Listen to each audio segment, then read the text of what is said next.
a banger. Ain't gonna have y'all waiting, but this is going down now in Charlotte, North Carolina. I told you call your folks. Tell them folks, ICE is down there with the troops. Tell them don't ride around dirty. I'm not playing, y'all. They came to the DMV, straighten the whole DMV up. I'm not lying. But listen, I ain't gonna waste no time. Thank y'all for tapping back in with Yocuzpodcast. Let's go.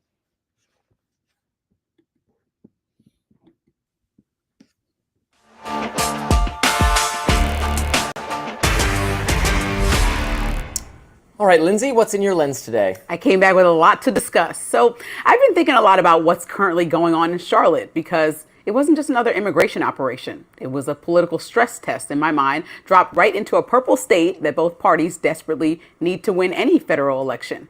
According to the Department of Homeland Security, more than 130 people were arrested through Sunday, 81 in a single day, marking what immigration advocates called one of the largest sweeps in recent state history. By Monday, Border Patrol agents were spread across Charlotte, led by Gregory Bovino, the high-profile MAGA-aligned official who has carried out similar crackdowns in both Chicago and LA. Now, the New York Times reports that some of the people approached or arrested were hardly hiding in the shadows. A man helped with a church cleanup, workers at Home Depot, a landscaper hanging Christmas decorations, and even a, quote, Hispanic U.S. citizen whose truck window was shattered by an agent. What makes this moment different is where it happened. Mecklenburg County is one of North Carolina's biggest Democratic strongholds, but it's also a place where Trump made major gains in 2024, helped by improved support among, well, Latino voters. In 2020, exit polling suggested Biden won 57% of Latino voters to Trump's 42. By 2024, the numbers tightened. Trump won half, while Kamala Harris only received 49%. That's a big shift. And even with the momentum of Trump winning the election, his policies are negatively affecting local Republican candidates. Candidates like Edwin Peacock III, who lost his citywide race a few weeks ago during the election by more than 40,000 votes as voters turned out in force to rebuke Trump. Edwin spoke to the Times about the current immigration crackdown and said, quote, "There's going to be a political response to this." He added that if people feel anything like they did on election day, quote, "I can assure you that it's not going to be a good night for anyone in the Republican Party if this kind of activity continues to haunt American cities." He's not wrong. When you bring a nationally televised crackdown into a city built and sustained by immigrant families, many from Latin America, you're not just enforcing policy, you're reshaping political coalitions. You're turning quiet neighborhoods into battlegrounds. And the polls back up why this moment is so delicate. A New York Times Siena poll this fall found that while a majority of voters support deporting people who are here illegally, they also believe Trump's methods go too far. Another Times poll in January found 87% of voters support deporting immigrants with criminal records, but that only drops to 55% when talking about removing all undocumented immigrants. Even Trump has shown some discomfort with sweeping workplace raids, pausing many earlier this year in agriculture, hospitality, and restaurant industries. So if President hesitated on those raids, but the raids are now happening again, Charlotte becomes the test case for whether this strategy helps him or hurts his entire party. In a city that relies on immigrant labor, immigrant innovation, and immigrant families, casting a wide net doesn't just catch people, it catches consequences. If this weekend was the opening act of a consistent, tougher immigration posture heading into 2026 and 2028, then Charlotte might be the first place to show us something important.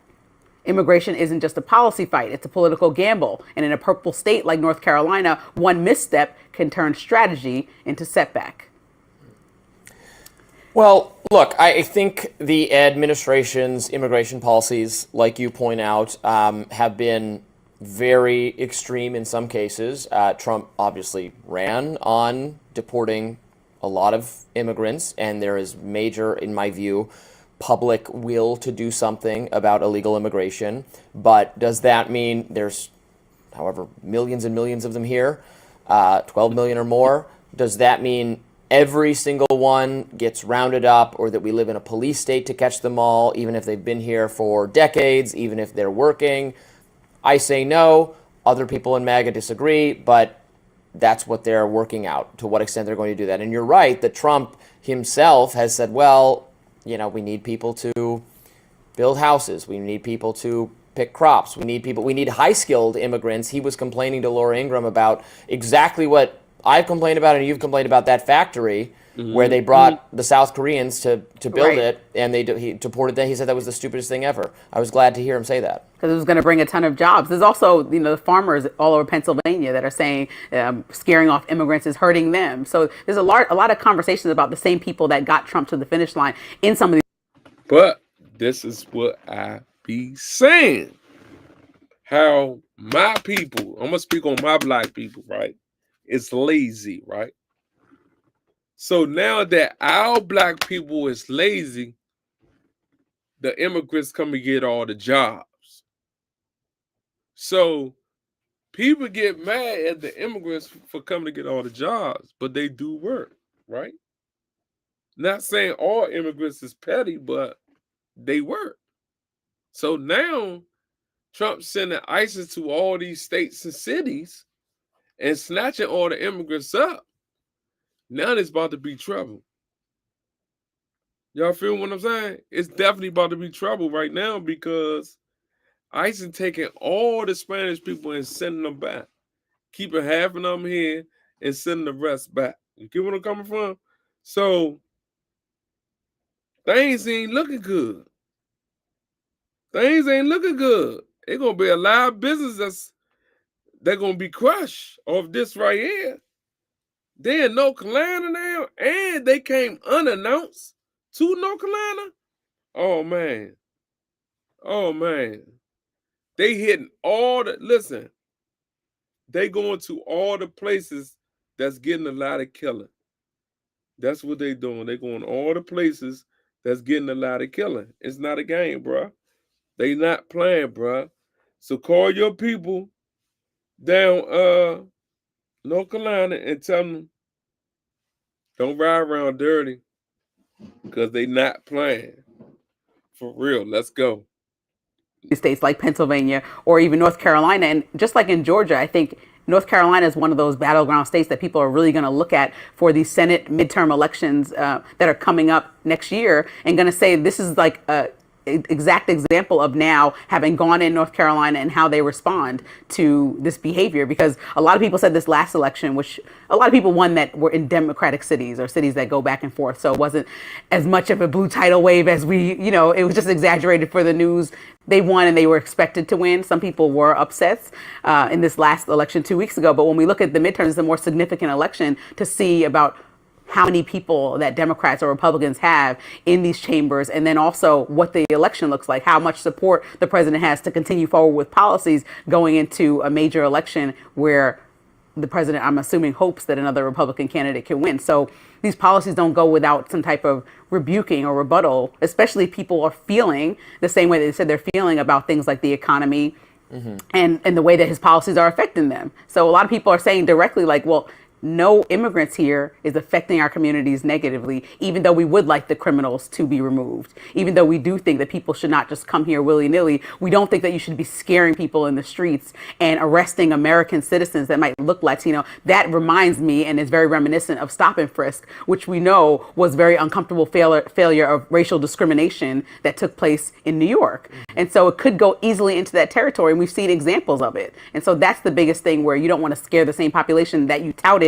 the last election came to the Republican Party in droves, in numbers that he was proud about and talked about, having people of color, people who were Latino voters voting for him, and now treating the same people and their family members in this community who are not criminals that way does not align with continuing to keep those people voting for you. Right. I guess I wouldn't use, you keep saying scared or fear. I think that wouldn't be the way I would put it. I would say that no one, we're Americans, we're for liberty and freedom, and we want to be left alone. Nobody wants to be harassed by the government, whether it's the police, whether it's anybody, whether I hate, you know how much I hate the TSA. Stop touching me. Get away from me. This is pointless. I don't mind the TSA. I want to feel safe on the plane. But we're not going to divert to that conversation. Well, that's it. That's the attitude that I think is not, well, it's characteristic of you, and I'm sure it's characteristic of many people, but safety, security, and liberty are often in conflict. This is the philosophy that undergirds our entire Constitution, right? How much you can always have more safety and more security at the cost of liberty. We could require people to put on 2 seatbelts when they get in the car, right? It raise their safety a little bit, but it'd be really annoying. So how much do we require people? Do we infringe on people's rights in order to keep communities safe? So we could have more safety from illegal immigrants who commit crimes or anyone else, right? If we had cameras everywhere, if we had police on every street corner. Right now we're like literally doing that experiment. In areas of DC, there are National Guard troops everywhere. And guess what? There's less crime because there's National Guard troops everywhere. But I would argue that while I appreciate what they've done to bring down our staggering level of crime during the summer, it's not a permanent solution, or shouldn't be, to just have armed guards everywhere, to just have cameras watching us at all times so that we're good behaved citizens. That's not what we want. I don't think Latino communities, who also don't want illegal immigration and think that something should be done about illegal immigration, nor is it their top demand, by the way. It comes through in polling that Latinos are not specifically worked up about immigration policy or border policy in general. But you're right. If they're being overly policed in a stop and frisk type way, that will inspire backlash and discomfort, because nobody likes that. Nobody likes to be overly monitored or screened or watched or harassed by their government. And that's why I think that North Carolina will be a specifically interesting place to watch, because that's a state that both parties will fight over, and really truly one of the only states that's actually purple for the most part. Some states are pretty significantly either red or blue. And so he's testing out these policies in a place that, what he does right now will affect the next 3 or 4 years. And so we'll see. I think that what happens in 2026 there will be an indication for, I don't like to over predict what will happen in 2028. Yes, no more predictions from me, because I keep being wrong. Still ahead, Trump indicating that he plans to sell F-35 fighter jets to the Saudis, while some in the Pentagon are warning against that move. Stay with us. I'm back. Listen. He's sending the troops and ICE everywhere.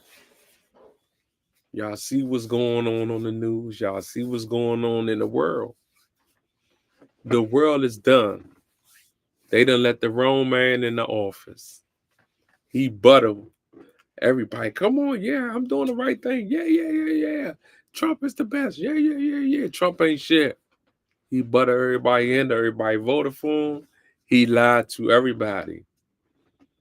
He's Donald Trump. He lies to everybody. So if you in any more states, any other state, he gonna send them there too. If it's a lot of killing and hustling and drug dealing, he's sending them there. So be on the lookout. ICE and the troops is coming to your city. So y'all better slow down and get y'all mind right. Y'all heard it first, and y'all seen it first on that Yocuzpodcast. I see y'all tomorrow. Tomorrow we got Go Puff in the building. So make sure y'all tune in. Go.